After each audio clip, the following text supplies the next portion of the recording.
So we're going to be talking about the worst headache of your life.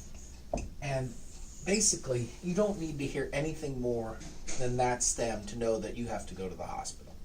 Because there are very few things that are good that actually cause the worst headache of your life. And neuro-ophthalmology, we're going to be doing a CT non-contrast because we're looking for hemorrhage in a patient who has the worst headache of their life. But our role as ophthalmologists is to look for distinctive symptoms and signs that would combine with this worst headache of my life in making a definitive diagnosis or prompting further neuroimaging studies. So one of the things that we're worried about with worst headache of my life is aneurysm. And so the ways aneurysms comes to us is it can rupture and produce a subarachnoid hemorrhage. That will produce the worst headache of your life. And in patients with subarachnoid hemorrhage, they might have signs of increased intracranial pressure like papilledema, photosensitivity symptoms, or they might have a non-localizing sixth nerve palsy.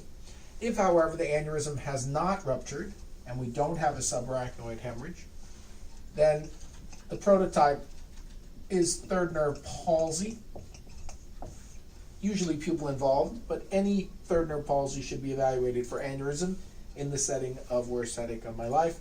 And so we have to do an angiogram of some type, and normally in the acute setting we're going to be doing CT angiogram, CTA. And if this study is negative, MRI, usually with MRA and contrast. And if that's negative and you still think the patient has an aneurysm, we're going to do a digital subtraction angiogram. That's the conventional catheter angiogram.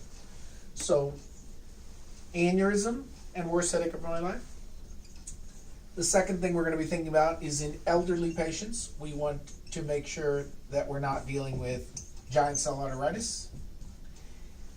In a young person, we're going to be doing a visual field, and we're going to be looking for either a homonymous hemianopsia or more typically a bitemporal hemianopsia in a patient who has the worst headache of their life, because that can be apoplexy of the pituitary gland.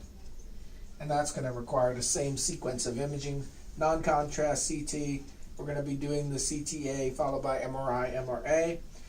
And these three are very common presentations with the worst headache of their lives to a neuro-ophthalmologist or an ophthalmologist. In addition, you should also consider arterial dissection. And normally the pain in dissections is in the neck. So patients have a carotid dissection or vertebral dissection. It's normally an extracranial dissection, and so they feel the pain in the neck. But sometimes they feel that pain in their head or their face and their eye, and that's referred pain from the general visceral afferent on that internal carotid artery going to the general somatic afferent and felt in their eye or their head.